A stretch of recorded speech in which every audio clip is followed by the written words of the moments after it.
seconds. Good morning, good afternoon, good evening, depending on where you are, and welcome to Chattering with Nicholas Vince. And this week I'm going to be chattering with Shaun Robert Smith and Craig Conway, who I will introduce in just a few moments. Before I do, I just want to remind everybody that Fabio Frizzi is coming on to the show on the 16th of October. And as English isn't Fabio's first language, he's asked for questions beforehand. So I've set up a survey. I've posted about it on Facebook, and it's on the Chattering with Nicholas Vince group. It's on my timeline, and it's on the Nicholas Vince timeline. That makes it sound as if I'm two different people. But basically, it's on both my Facebook pages. Do have a look at it. If you've got any questions for Fabio about working with Lucio Fulci, you know, whatever, do please post those there. But enough of that. I should also say that in a couple of weeks, by the way, I'm going to be in Spooky Empire in Orlando, Florida. That's the other thing I had to shout out about, where The Night Whispered will screen along with Remnant and Mindless and Rats. So there are 4 films I'm involved with that are going to be screening at that film festival in Florida in a couple of weeks, which is where I'll be. So there won't be a show week then, but of course next week I'll remind you at the end of the program who I'm talking to next week. Anyway, gentlemen, would you like to introduce yourselves? Yes, I'm Craig Conway, and I'm Shaun Robert Smith. Hello. Thank you so much indeed for joining me. So we're going to start by talking about the feature film, which I managed to miss at Fright Fest. But I have watched it now, Broken, which I really, really enjoyed. Would one of you just like to, for those who've not had a chance to watch it yet, can you just kind of summarize Broken for us? Broken is a story about a carer called Evie who comes to England from France. She's basically leaving a very sordid and unhappy past and trying to help others and set up a new life for herself. And she gets a job as a carer or a carer's assistant in a house with a patient called John, who's a tetraplegic. And while she's there, she discovers that not only has this man got to cope with his new disability, but he also has some dark sides to him through parties, drugs, abuse, and whatever. And it's this twisted relationship between caring for somebody until the point where there's a breakdown, and how much can you care for somebody, and how far can they push you, and before things snap. If that makes any sense. It makes sense. Yeah, it does. That's a very, very good summary of it. And now what I found very interesting about this film is that you've got 2 leads who take up most of the screen time. So can you tell us a little bit about your 2 leads? Mel Rado. Mel, we'll probably come on to it, but the film originally was going to be a short film, and we cast Mel. In fact, I'd cast Mel in one of my earlier features that never happened. He sent me a tape, a self-taped, and it was just phenomenal. And I've always kept in the back of my mind, met up with him a couple of times, and kept in mind for this. He read the short film and absolutely loved the script. And we kind of developed it with him in mind all the time anyway. So yeah, I mean, Mel is a phenomenal actor. He spent like a week in a wheelchair, getting used to the role, and getting used to the wheelchair, which brings us on to Majana. Yeah, and Majana I'd worked with a few years ago, and obviously most people will know her from Martyrs, which was that incredible twisted film that she did, and it was an amazing performance. And I was co-producing and acting in a film a couple of years ago called Scintilla. I think, what was the other title it had? The Hybrid. The Hybrid. And yeah, who knows? Anyway, I'd met her on that film, and I was like, really want to see you do another performance, a bit like kind of what you did in Martyrs, take you somewhere a bit darker. And we kept in touch, stayed friends, and I called her, sent her the script, and she had actually nursed an auntie of hers who, through a disability, who was in a similar position to John. And so she was like, yep, I'm in, I'm on it. And she just gave everything as she always does. She's a phenomenal actress to work with. Absolutely brilliant. And it's what I find very interesting about the film. Perhaps you can describe how this one of the things about the film is it's very much about what it is and what it is to be a tetraplegic and what people have to go through. So, Shaun, I believe that story was originally yours. So how did that come about? How did that inspiration hit you? Well, I've done it. I've done the care work. Spent, I mean, not a great deal of time as a carer, but when I was there, I chatted with colleagues and heard all these horrible stories that people went through to you know what it is to be a carer. So I really wanted to capture that in the film, and I really wanted you know, a sense of the claustrophobia that you find, because when you're caring for someone, you can be like a week on, a week off, or you could be there like all the time, a living carer. So yeah, it was a very difficult job, and quite a lot of that finds its way into the script, for sure. Yeah, no, absolutely. And I think what's very interesting about the film is that you filmed it just in the one location. In fact, I think apart from the back garden, kind of, mostly it's just in the one house. Is that right? Yeah, it is. And you don't really see the front door or the back door, to be honest, do you really? But the thing was, originally, Shaun had, in the short, Shaun had kind of set it in a rather big manor house, hadn't you? Yeah. And then, you know, looking around doing an independent film, to even hire a manor house for a day is about $2.5 grand. So we started kind of panicking about, you know, the locations. And then as the story was developing as well, it was becoming much more contained in itself anyway, and it was becoming very real rather than it being a kind of theatrical horror, you know. So suddenly, after many conversations, Mel said to us, you might want to check out my old childhood house, which is in Streatham. And I showed Shaun the pictures, and he was like, it might be a bit small, that. So then we got in there, and it was very clean and nice at the time, and it was, you know, up for sale. So people were viewing it, and we spoke to the estate agents, and Mel spoke to his mum, and they said, yeah, go in and go for it. So we did, and thank God nobody wanted a viewing while we were shooting, because I think they might have gotten a shock. The house sold while we were shooting. Yeah, we should drop them off a DVD, actually. Because I have to say that the wallpaper is amazing. Yeah. Was that the original wallpaper? Is that the wallpaper that was there? No, the house was pretty much white everywhere. It was clean and white. And we'd always said that we wanted the house to become a character, a kind of third main character. And it was Boadicea Scholes, the production designer. She went off and did her thing, and man, she's incredible. You give her a brief, didn't you? Really kind of clear brief. It needed to be some sort of like a, you know, like Aladdin's cave, like, yeah. And it also needed to be timeless. We didn't want to kind of give away sort of what year it was set in. So there's stuff all over the place from all different times. I mean, there's wallpaper from the 70s, there's wallpaper from the 80s, there's stuff from the 90s. So there's kind of, there's everything in there, and it's like an Aladdin's cave, because we want to make it really stuffy and to feel really, and like the house was kind of almost closing in and breathing. And I think there was a bit of a tip off to The Shining as well, with that wallpaper behind Mel. You know, we wanted, because we'd actually just watched the Shining a few weeks before we started developing, and we were, you know, watching it on the big screen going, oh my God, this is incredible. And we're like, we've got to do something to kind of, you know, doff the hat to The Shining. So that was why that was in there. Right. Yeah, I got that one immediately, and I just thought, I swear that I'd had to go and Google it and just make sure I wasn't imagining it.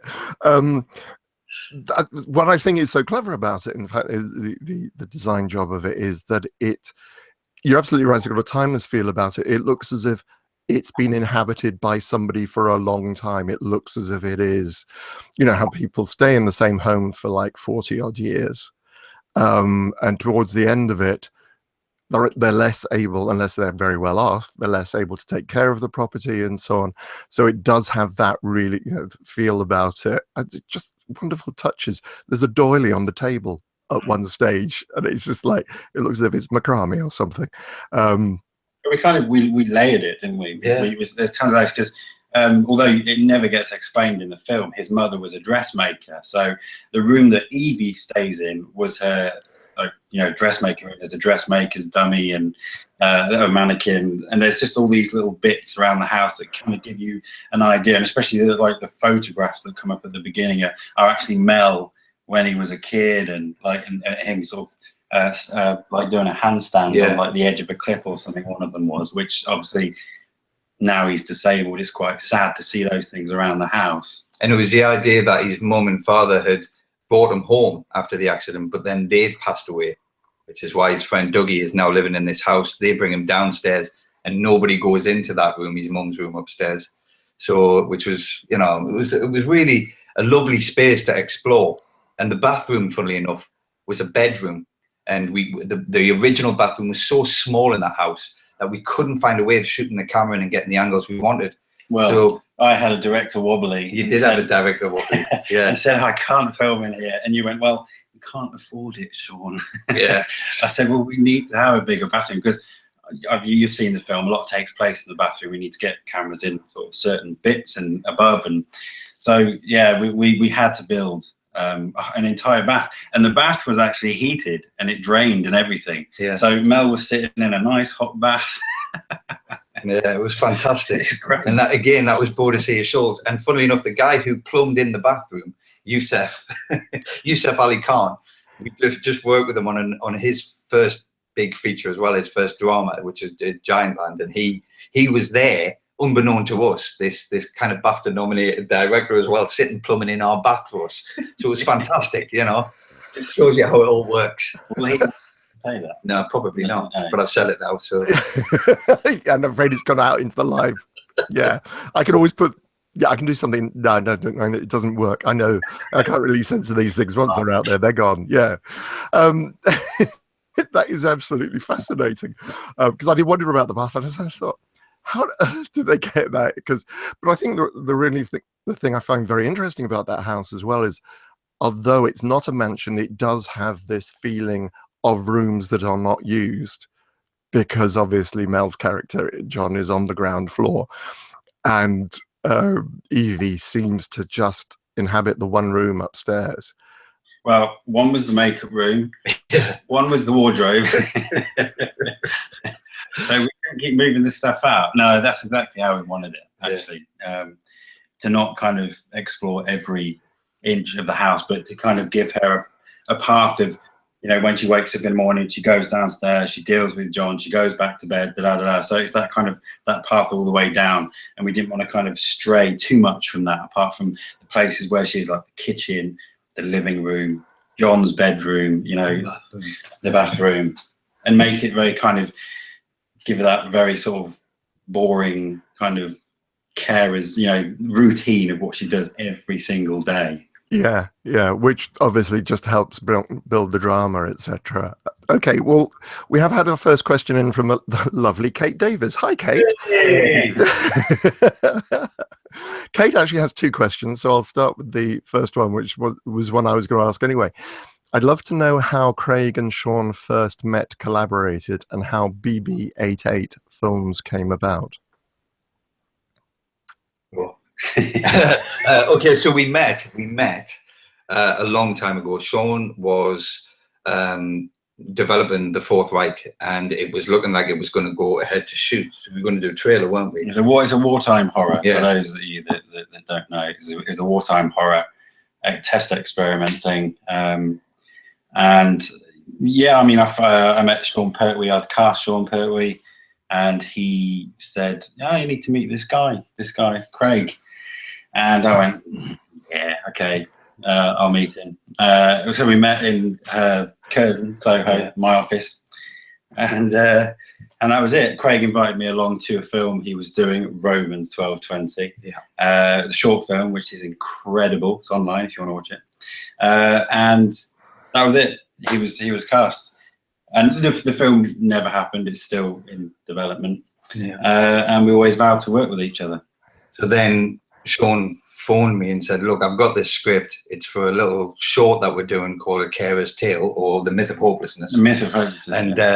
And so I said, "Okay." I'll have a read of it, read it, and was kind of blown away by every beat that was in there, but just felt it was so packed that if we did it as a short, nobody would buy into it because it would be too much to take in.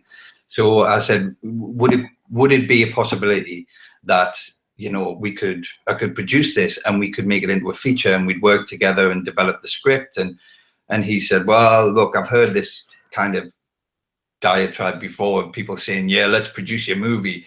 And he said, then, you know, go, if you can find the money, go and do it. So then I went off to see Kirsty Bell at Goldfinch Entertainment, and 52 hours later, she'd greenlit the film. And then we got onto it. 10 weeks later, we'd shot the film. And we'd made this feature, which was just incredible. I mean, we had no idea that it was going to be that short to the process, but we did literally live it for 10 weeks from the moment we got greenlit. We just developed the script, we got the crew coming together, we got the line producer in, the money came through, and then we found the location and kept it working every day, every night. We lived on the set for the whole period. And 10 weeks later, we had the film in the can, and that was it. And then as things went forward with Broken and people have started building it up, there was a few other investors and people like that asking me, what is it you're going to do next? Who would you want to work with? And BB-88 was born because of investment from China. And Gina Fegan had approached me and said, put in a bid for a 3-picture deal to get things going. And I'd said I really wanted to work with first-time directors and writers and try and help the independent scene. And out there at the moment, it's all big Hollywood blockbusters. And I said, well, actually, I don't want as much money as them. I just want a small amount to concentrate on 3 small films. And then Kirsty has helped me to kind of grow and develop and take it forward. So at the moment, we're still in the birthing process of it all and getting BB-8 launched properly. But yeah, we just shot the first feature of the 3 pictures, which will be due for release next year. So we just hit post on that, and then we're looking at where we go next and trying to get workshops with writers and directors and people like Kate, who we love. What's the film called, Craig? Which one? The new one? Yeah. Giant Land. There you go. Giant Land. I love how people, it's always great working with an actor because, you know, they know how to take a prompt. Okay, so let's rewind this, because 10 weeks is a hellishly short period in which to make a feature film. So let's take this step by step. So, okay, you read the short, you had the short film script. Did this start off as a short film, Shaun? Was that the first incarnation? Yeah, it was like a 25-minute, 30-minute short film, but it was crammed full of pretty much, you know, everything that you see in Broken now. It was crammed full and sort of Craig saw potential in just kind of padding it out a little bit and giving it more of that character development that I think the film really, really, really nails. So yeah, it started off as a short film called A Carer's Tale. And I got together with Craig. It's Friday the 1st of May. And we got together to film some interviews so we can put it on Kickstarter. And we were going to raise like $5,000 to do it. And then Craig was kind of, I know I've already said this, but Craig was bugging me to, it's a feature film, it's a feature film. No. You really didn't want to do it. Let's just do a short film. I just want to get together and do a short film. But yeah, I did say to him, well, look, you get the money, you produce, and then I'll direct.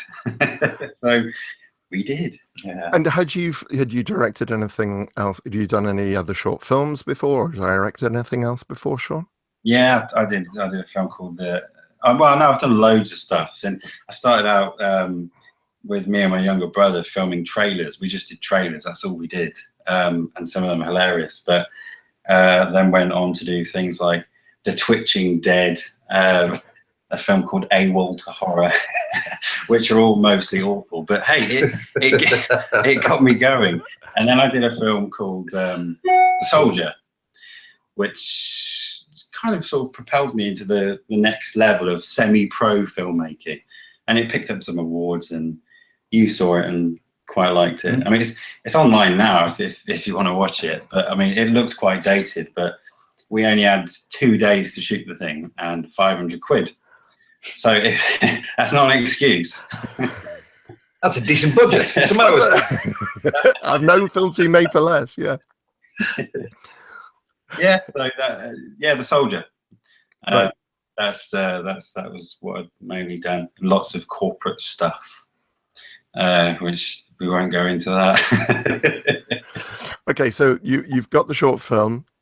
Craig has now got the short film in his hands, the script for the short film, and is this literally what you walked into Goldfinch with, or you?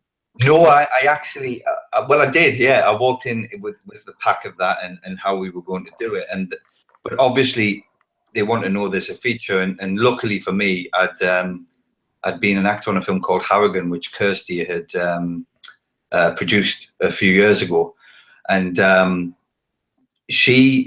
we'd been trying to kind of work together since that film, and then when I went to Kirsty, I had to kind of just convince them that there was a feature there. So I kind of pitched what I thought was the feature in my head, because it did turn out very different from the short, but you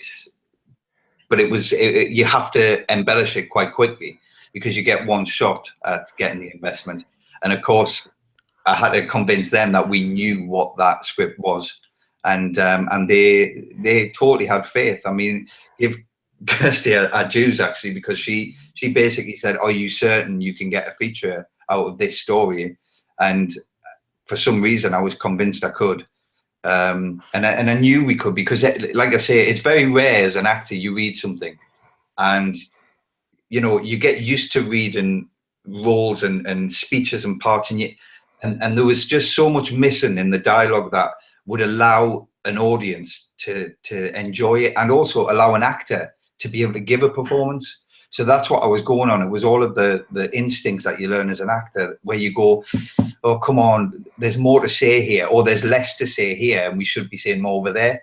So it was seeing this puzzle kind of open up and go, we can do this. And I knew if Shaun was open to working together, we'd be able to get it, because I trust his writing and I trust him as a director. So I knew we could find it.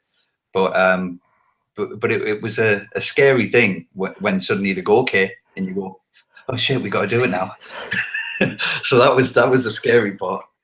And how did you work? Okay, so you've got your short film, and okay, what do you do next? You said you wrote it. You've both got writing credit on the movies. How did you physically work together on producing the feature script?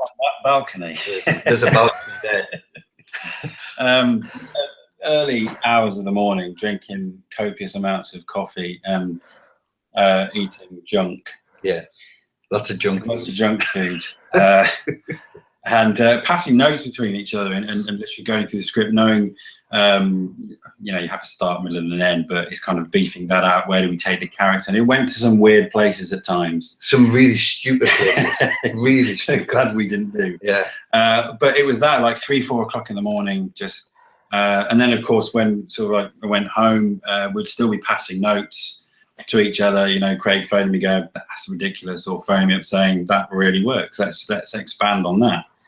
And it was. I think we worked really well together. Well, I think what helps is that there's a director and a writer, then there's an actor and a producer writing, because when it came to the points where Shaun was going, "There's something not right with the dialogue here," then I would improvise as an actor, and then I would step away from it, and then he would go off and write it, then come back, and then I would read it as a producer and go, this isn't quite, and this isn't quite working, and then we'd just keep moving around and putting the other hats on and making it work that way. And actually, it's a really refreshing way, because you don't get insulted or argumentative about. There's no offense, because you're actually doing it because you're caring about every single element, and luckily they all work opposite to each other. The director and the producer work opposite ways. The actor and the director work opposite ways, and then the two writers together. Sometimes it would be me writing in dialogue. Sometimes it would be Shaun developing the dialogue, and then you'd find the match and the marry. And it was a really lovely process, actually, really creative and very, very enjoyable. So that was great. I don't know if I'd ever be able to do it again with anybody, but it's a great thing to do. And what application, what software did you use to write them? Pens and paper. Pens and paper. Final Draft. Yeah, and 7. Final Draft. Yeah. Yeah. Final Draft 7. I think it's on like Yeah. 17 Yeah. now. And Final Draft 10, I think. Right. Final Draft 7. Yeah. But mainly pen and paper. Yeah. I mean, well, that was scribbling everything kind of like and then typing it up. the Yeah. notes. Did you use index cards at all, or literally was it just, okay, we've got this, here's a nice little bit of dialogue, does this bit work, and then organize it within Final Draft to kind of bring it into the timeline for the movie? Yeah, exactly, and kind of pasting and cutting and moving, and then having the storyboards up on the wall for certain scenes, and then being able to piece the storyboard to the live action as well. So, and then we introduced the music on top, so we'd play music while we were writing, and then work out, and because again the actor director thing, we'd almost act out the scenes and then play around with the imagery and the boards and have I mean, it was a real little creative hub going on. And then, you know, putting that to the line producer going, can we get away with that? And her going, absolutely not, you've got no money left. And, so it was just brilliant. It was a really exciting time. So how long did you spend on writing the script before you brought the line producer in? Because obviously you're taking the short film and you're expanding it. You said you brought... We brought the line producer in quite early, actually, because I wanted the crews to start being assembled. So it didn't. We only knew we had a very small amount of money. So we knew nobody was going to have to do this job for a payday. It was never going to happen. But one of the things we did do is, as a producer, what I'd said was I wouldn't take a fee on it at all, because there's no point in taking a fee on a film for such a low budget. And a lot of times in the independent scene, producers tend to take quite a chunk. And so I said, well, let's keep the chunk in the pot. And let's not think about a producer's wage. Let's keep that as the production side. So we had this pot held that we could distribute and make it work, because we had to make every single penny go as far as it could. So it was a case of you were constantly trying to get the hard production side of it, i.e. the costs of designers and the house and places like that. Once that was in place, the production began, and then we would just keep writing and keep developing. And then we had more of a clearer vision, because we were able to manipulate that to fit where we were going to be shooting, and that made it a lot easier. But for a while, when we didn't have a location, it was very, very tentative about what you could do or what you could achieve. And of course, the line producer, bless her, was pulling out her hair, and she has a short haircut anyway, so I don't know how long she would have been able to keep doing that for. But she's an amazing, Olivia Rayo, incredible line producer. My God, absolutely incredible. And just for those who don't know, who may not be familiar, a line producer gets the title from the fact that they literally go through a script line by line and work out, okay, how much is this scene, the costing. Okay, so you've got the script, and how long did it take? So how long, you said that you had 10 weeks from green light through to the end of shooting. So, and you shot for 17 days. Was that 17 days continuously, or did you give yourselves breaks during that 17 days? We didn't have a day. We didn't have a day off, no. But it was 6-day weeks, yeah, wasn't it? Yeah, Mm-hmm. yeah. So it was a kind of 3 weeks. Yeah, like a 3-week period, you know, and it was just insane. I mean, 2 weeks prep. Yeah. With 1 week not really doing that much, because we were like, huh? Yeah. And then like the second week was just like intense, because that's when everyone started arriving, and we, you know, and the house was the last thing that we got, was Mel's house. So of course that's when things started falling into place, and we could say, okay, that's this room, we do this, and from that moment it was intense. Yeah, it was. But up until that point, it was getting crew, obviously developing the script, working elsewhere.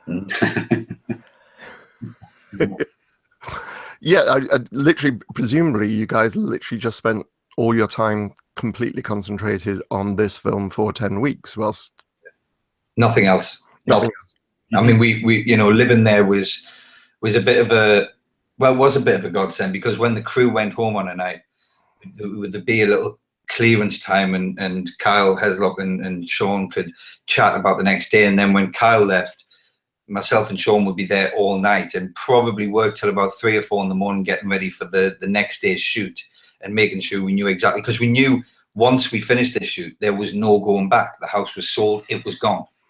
So we had no chance of pickups, no chance of anything. So the risk for us was enormous in that way. So we had to really plan and be quite meticulous at times as well. It was, which that led into the evening, because we wrapped at 7, around 7, and then of course when everyone goes home, it's up to me. Kyle is the cinematographer, the DOP. It's up to me and him to kind of go, well, us to go through the shot list for the next day, to figure out exactly what it is we're doing the next day, if we need to shoot anything else, any extras. Because I know Craig really wanted the sense of when you've been filming in a room, why don't you just sit the camera in there and just film it, which is kind of where I know you've seen it, Nicholas. There's a few scenes in there where it's just the camera just slowly pushing in on a bit of wallpaper, or just to kind of help the whole film breathe and just to break it up a little bit and to really bring the house character in.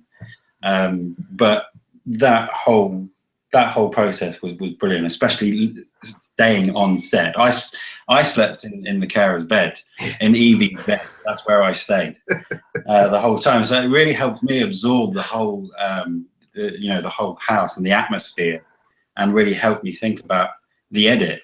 Funnily enough, so that was brilliant. That really helped. I mean, we were knackered beyond belief, but it was brilliant. It's interesting. It's a question really for Craig, that how did you manage to switch between producer and actor when you were actually on set?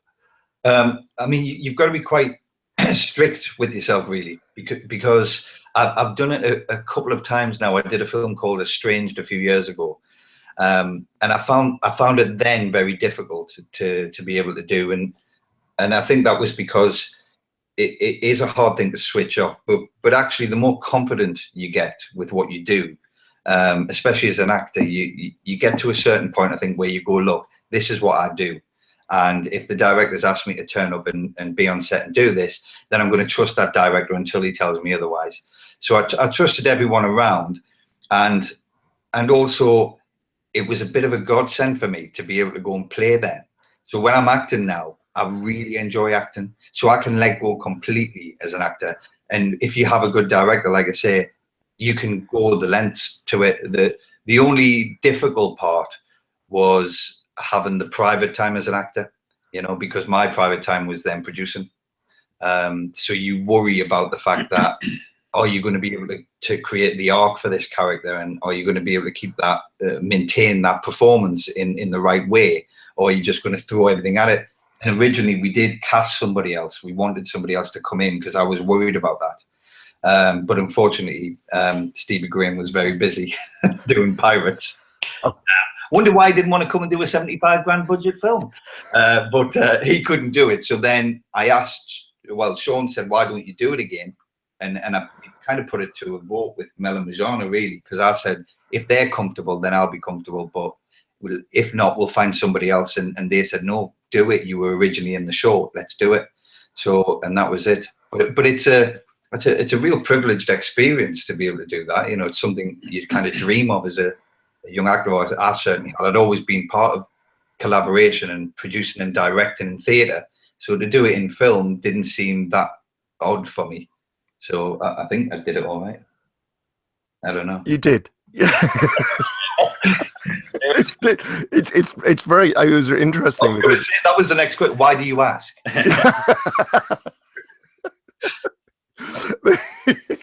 Well, the reason, actually, to be honest, the reason I asked is because, having written and directed and acted in just my short film, I suddenly thought, I'm never doing that again. I'm just, I'll direct. I'm not going to act in my own short film again. It's just, I'm Gemini, and I find it difficult to think, So that was the reason for asking. I was wondering how much of a challenge that would be. Shaun, you mentioned about, as you were filming, you're thinking about the edit.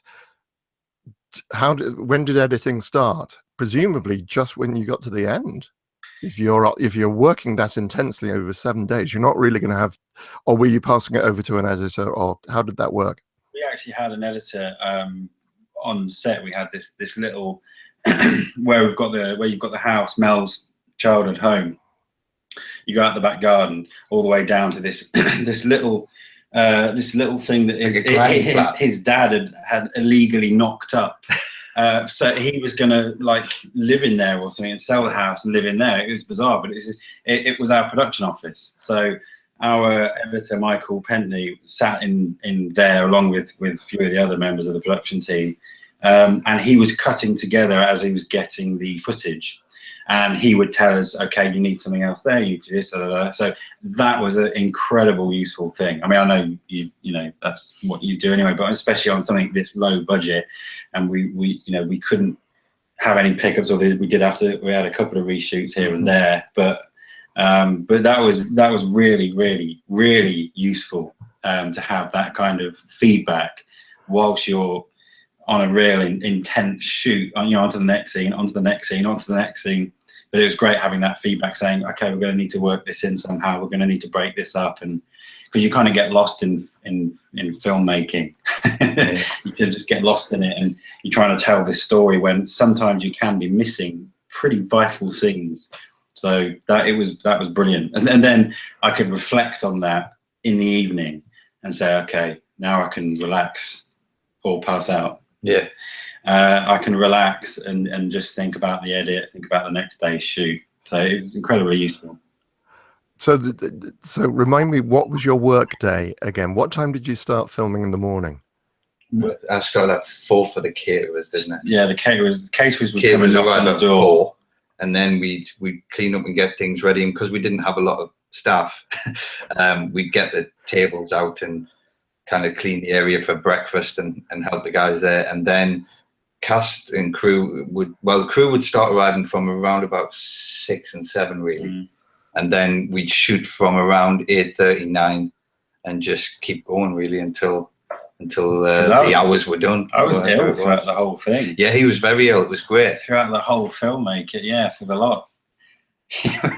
No, He thought I was dying one night because he heard this from the bathroom. I thought he was shooting like a little secondary horror. He's like, Shaun, you all right? It was, yeah. It was, yeah, I was ill throughout the whole thing.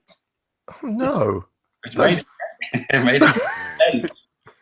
Well, obviously it toughens you up for the next time you decide to direct a movie on very little time and money, etc. Okay, so you got to the end of shooting. You've now wrapped on the last day. I presume you just collapsed for a week, the both of you, or what happened next? Again, you can't. Shaun was able to go and see his family for a little bit at that point, which was really nice because he was really exhausted. And I think also for a director, it must be quite, is it? Because as an actor, when you finish a film, you always kind of go, oh, and there's a bit of a downward feel because it's over, and you go, well, what do I do now? I feel a bit, ugh. But I don't know. How did you feel at the end of it? My mind never stops. It's always continue. It's playing the film that I've got in my head keeps playing over and over and over and over and over again, and thinking, do you get that? Do we need that? Da, da, da, da. It just keeps on going like that. It's still going now. We can't change it. We can't. It is what it is. Yeah. Lobotomy. Yeah. So it's I'd never wind down. I never wind down from it. I mean, it was lovely to go home, of course, but then you're thinking about the edit, you're thinking about this, you're thinking about that, and designs, and coming up with designs for posters, and it never stops. But that's the way I've always worked. If I've got an idea in my head, it just keeps going and going and going, and it keeps playing in my head.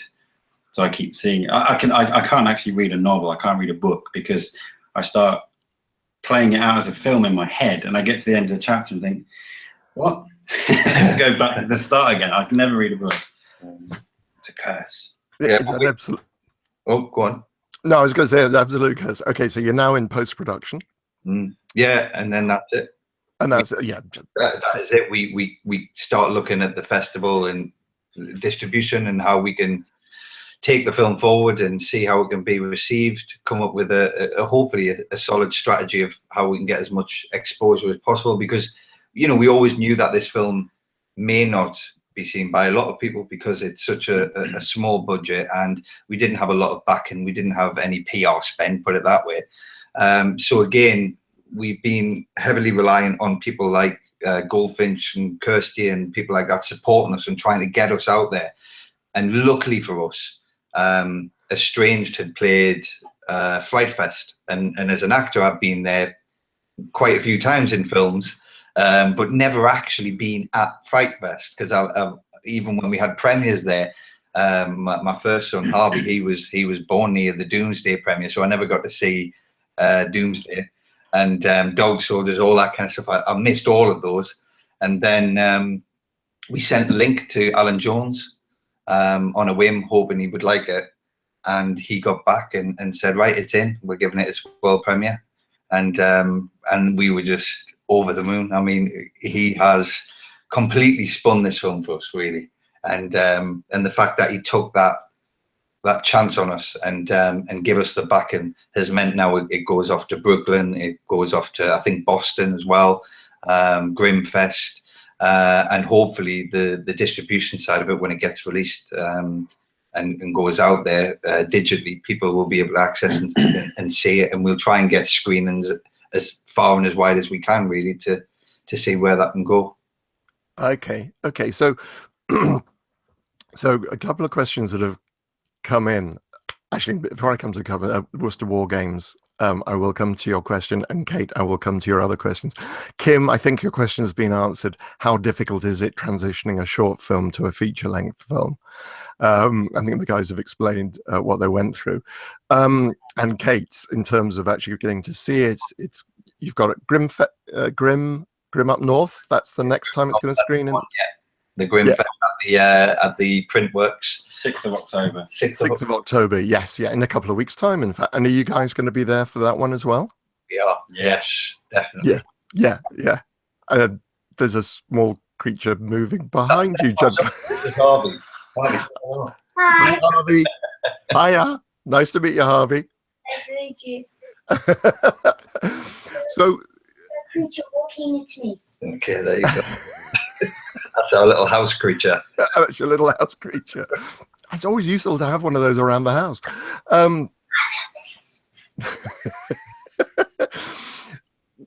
You were talking earlier on, before we started the show, Craig, about independent films and investing in independent films. How do you see the independent film making in this country at the moment?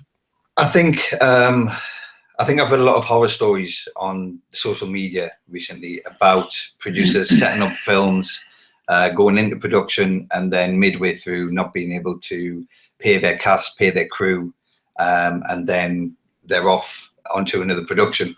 And those productions seemingly get finished, and then they get some money to make another production, and they go on and on and on and repeat, and crews are still chasing payments from way back. Now, when I came down to London as an actor over a series of years and working with certain productions and on certain productions, I myself was left as an actor very much out of pocket. So I understand the anger and the anguish about it, but I think there's an attitude shift that we have to try and ignite within, not only within the community of actors and casts and crews alike. And I think part of that is the snobbery. I think actors need to wake up to the fact that when you are on a film acting, especially an independent, you are no better or worse than the crew members on there. That's one thing for definite, because these things in our heads where the producers, and we try and emulate this Hollywood production when we know we're nowhere near it. Let's accept it. We're making not cheap films, we're making low budget. There's a difference. It's not a cheap film, it's a low budget film. So we need to accept that we're all in there for one reason, and that is to tell a story, to all buy into that vision and go forward together on the same level. Producer, actor, director, cast member alike, we are all in there together. there is an equality and a balance there that needs to be adjusted. And also from the investment point of view, I think people have to invest in those artists, in those creative entities. And it's a long-term investment. There is no quick kickback way of doing these things. So if you are investing in it, you need to really do your due diligence on the creatives that you are working with. And respect, I think, for people's money. If people are investing in, a lot of producers come along and kind of go, well, this producer's giving me the money, I'm now going to do the lifestyle of a producer. And actually, it's such a wonderful gift to be given, no matter what the investor is doing or what you think of the investor. The fact that they're giving you money to be able to do that, you have to be painstakingly careful with their money. It is an investment, and it has to work both ways. So I think we have to change the attitude of the investors as well, to get them to buy into us as creatives, but also the creatives have to have that bit more respect as well for the investment itself.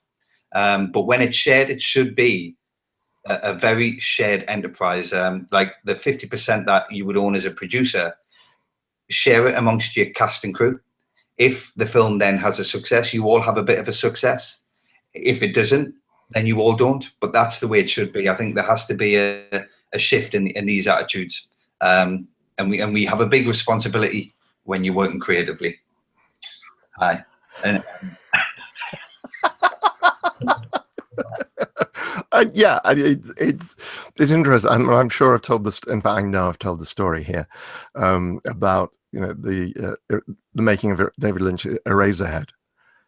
At the end of that shoot, he basically just took everyone out for dinner and then just wrote down on napkins, okay, so you did this much in this movie, okay, that's how much of a percentage you're going to get. And one of the cast members we spoke to just said, well, I put my daughter through college on that. So I think that model has existed for a long time. It does work. It can be done, but you've just got to have that, exactly as you say. It's a different way of creating. Do you think that comes from theatre? Do you think that is far more prevalent? The model you are describing is far more prevalent in theatre. I think it is, and I think that comes from the fact of in theatre you are all in the room together there from beginning to end, and in film, independent film should be more like theatre. To be honest, it should be that ensemble of people. Whereas what we try and do is stick to these doors that shut between all of the different people, and there is no point, because there is only the amount that is there, and so there can't be any great secrets. You can't be hiding a lot because there's not a lot to play with. So let's not kid ourselves, and I think once you adopt that attitude, I mean, I got questioned a lot by a lot of the crew members because I have this thing of I love cleaning up after the crew leave, right? So, and maybe it's because I'm a parent now, but they would say, well, why are you doing it? Or why are you helping lugging stuff around or painting a bit of setting? And it's because of theatre. That's what you did. When you were in a company that devised theatre, you all did that. It was your production. And the director would be doing the same. And if he wasn't, you'd be questioning the director. Muck in, come on, what's the matter with you? So that's how I've always enjoyed it as well. So I think it worked well for us. It really did. Totally. Everybody in for it. Interesting. Very, very interesting. Okay. We're approaching the last 10 minutes of the show. So I do just want to, Kate Davis says, amen to collaboration. Well said. One day, Kate and I will actually meet. We've only ever met, really. Just met her. I've only just met her. And we've been in touch for quite some time now with Steve as well on there. And I am determined that next year now we will work together. Yeah. It is going to happen. Yeah, I've seen some of her work online. It's great. It's really, really very, very good. So a question for Shaun. This is from Worcester War Games. Great name. Shaun, will we ever get to see a feature-length version of either Afro Maniac or The Stench of Michael Myers? Yeah, this is my good friend Andy. Andy and I work together on a lot of my low-budget stuff, and we did something called Afro Maniac, and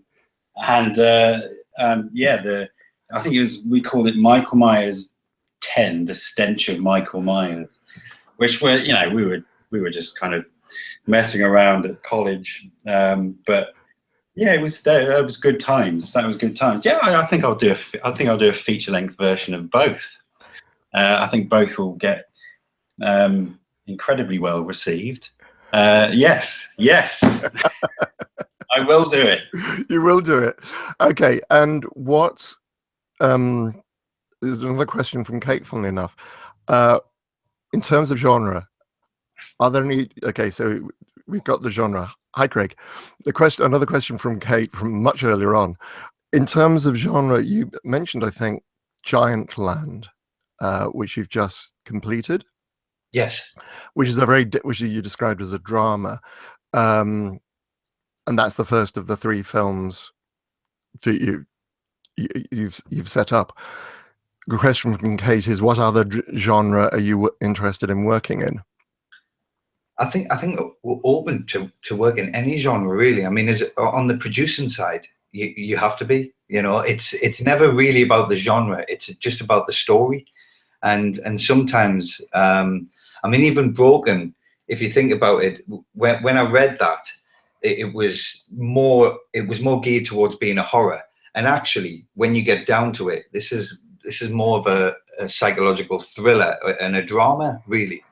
So I think ultimately, if for myself, the horror genre side of things has always been really exciting, and it's a great medium to work in because you can go as far as you want with it. Horror you can do anything you want in horror. It's great, but there has to be a solid story. Without a story, you have nothing. So it just depends on what the story dictates. And if it connects to you and you want to take it wherever it goes, and the genre really is decided by the distribution companies, I guess, not really by us. Oh, that's interesting. Okay, so perhaps we could explore a little bit more about distribution. What do you mean by that? Do you mean just because this year horror sells may not be selling as well so much next year, or? I think if you're a writer or a director or a producer, you pick a story. Now, until you follow where the beats are, Broken, if we'd went down another route, Broken could have been a very solid, outright gore-fest horror. But because we bought into the sensibility and the emotional content of these 2 people, it took it more down a drama, which then spun it into a psychological thriller. But then with distribution, you can quite clearly see, even from the imagery and the posters, it's still more geared towards horror and attracting that way. So whatever you're doing with your film, you just have to be true to the story. And then the way it's marketed and distributed, there's a whole team of people that you don't necessarily have the control over either. And nor should you, because, people, you did a trailer, which is huge, but it's all the stuff that Shaun loves. But to be honest, to an audience out there, a lot of people wouldn't understand it or get it. So then they have to come in and go, well, actually, let's change it this way and do that. And you need these outside people to make these things work. So, I just think that it's open to, you have to stay open to where it's going to go. Yeah, definitely. Especially these days with cross genre, with a lot of stuff, you literally can take it anywhere, because it was supposed to be a psychological thriller, but we're including, as you've seen it, real horror. It's real life horror. These are actually happening to these 2 people, especially with Evie and John's disability. They're in effect both disabled. So we could literally take it anywhere, but we can also, what I love to do is the cross genre. I love to take it in places like, towards the last 20 minutes of the film, it then does become completely, a cross genre film. And I think that's exciting for me, because we could have, like you say, taken it anywhere, and it did go anywhere. It did go somewhere. We did, in fact. I will tell you, the carer, the head of the, what's he called, the case manager, Paddy Toomey. He originally, we had this really awful idea that he had a little hideout under the house or near the house, and all he was going to do was video her. And he'd been killing all these carers in the past and selling dodgy DVDs. That's how bad it was at one point. That was like 4 a.m. in the morning. That definitely smacks of a 4 a.m. idea, doesn't it? Coffee. God, it was bad. So bad. The next morning, I remember we kind of called each other and went, did we actually think that was an idea? I was like, yeah, okay, let's move on. But it was brilliant. So good. So what are you guys working on? So you mentioned Giantland. Giantland has just wrapped. What else are you working on at the moment? Well, working on trying to push still the Fourth Reich. I mean, I think the Fourth Reich is a film that Shaun's been wanting to do for so long, and you know, it's still got the interest, and there's development to do there with the script.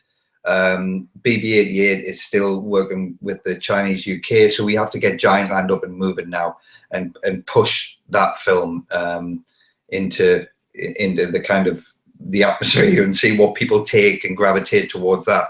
And so it's just about pushing the identity, seeing where Broken goes as well. Though we still got a long way to go with Broken, I think. You know, it's got a bit of a journey to do yet. And then try and push this Fourth Reich, try and see how we can get it out there, you know, and see what else there is for us to do. Right. But there's lots of options. That's the good thing. We've now created options, which is very exciting. And is there anything you can tell us about Giantland in terms? You said you've described it as a drama. It's a. I mean, there's a lot of social realist content to it. It's very much like Kes meets Whistle Down the Wind. And Youssef Ali Khan is BAFTA nominated director. The script was Tribeca nominated. It was written by Youssef Ali Khan and Andy Porter. And it's his first kind of big feature, really. But again, not a huge budget. And the co-producer, Michael Taylor, he approached me and said, look, can you have a look at this?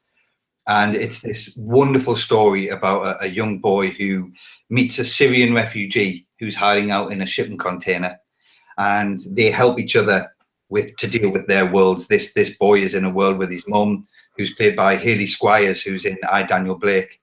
And Josh Herdman, her boyfriend, is terrorizing her and this boy.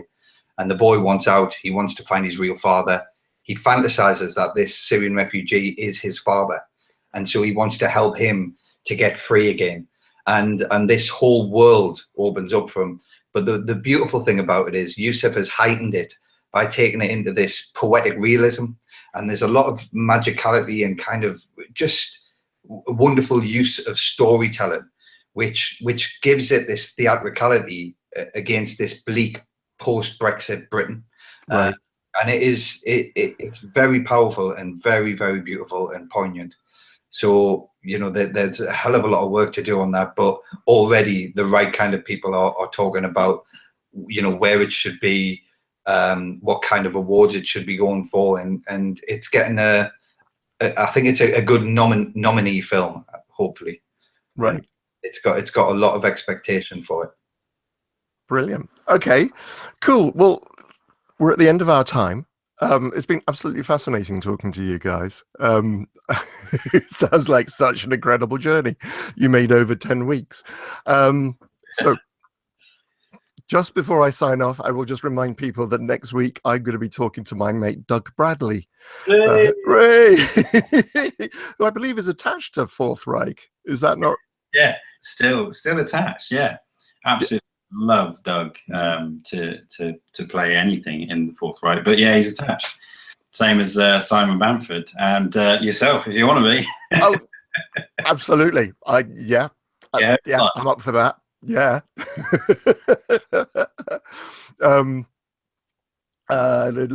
Okay. Yeah. Okay. Right. So just before I was about to wrap up, there is one more question that's come in. Are you a fan of the Blair Witch films? Would you consider making a found footage film? Well, the Fourth Reich started out as not a found footage film. Then it became a found footage film. Then it became half a found footage film. So I don't know. I want to see where, because we're kind of going back to the script every now and then, aren't we, and having a look at it and just seeing where we can take it and what's going to kind of benefit the script. But yeah, I mean, I'd like to take it in different, to different places, because I think it has been done over and over. So I'd kind of like to take it like elsewhere, somewhere else. But there's nothing wrong with the found footage. No, there's nothing wrong with that style of film. It's just there's been a saturation of it, and I think if I was going to tell a short, or if people were that style of filmmaking, that kind of wobbly camcorder thing going on and whatever, I think if you want to practice making a film, go and make something like that, because it's a good thing to watch back and see where you need a scene, where you need a bit of craft. If you look at Blair Witch, it's very clever. And that, I mean, the whole thing from then into Paranormal Activity, all of those kind of movies. And I had a really nice chat with Stephen Schneider, actually, about that, because he understood the craft of how to make those films. And he was very clever in the producing of those and the way they were marketed and the way they were PR'd. It's extremely clever what he did there. But try and find something new. But it's a great exercise, I think, to hone your craft and to trial things out with actors. But overall, it's now been done. Move on. Give it another 10 years. Yeah. Everyone will have forgotten about it, and then it'll be new again. Yeah. Okay, brilliant. Okay, thank you very much indeed. Thank you to everyone who's asked questions. Shaun and Craig, thank you very much indeed. I'm going to sign off now. This has been Chattering with Nicholas Vince. I've been chattering with Shaun Robert Smith and Craig Conway. We've been discussing the film Broken. If you're going to Grimfest, keep an eye. You'll have a chance to watch it at Grimfest, Grim Up North. I can never remember what they call it. That's going to be in a couple of weeks' time. Next week, I'm going to be chattering with Doug Bradley. So I'm sure that's going to be a fairly popular show. If you have questions, think of what they're going to be, but also think about questions for Fabio Frizzi as well. Gentlemen, if you'd like to say good night. Thank you very much. Good night. Good night. Thank you. Thank you. I'm the small house elf. Yeah. Of course, yeah.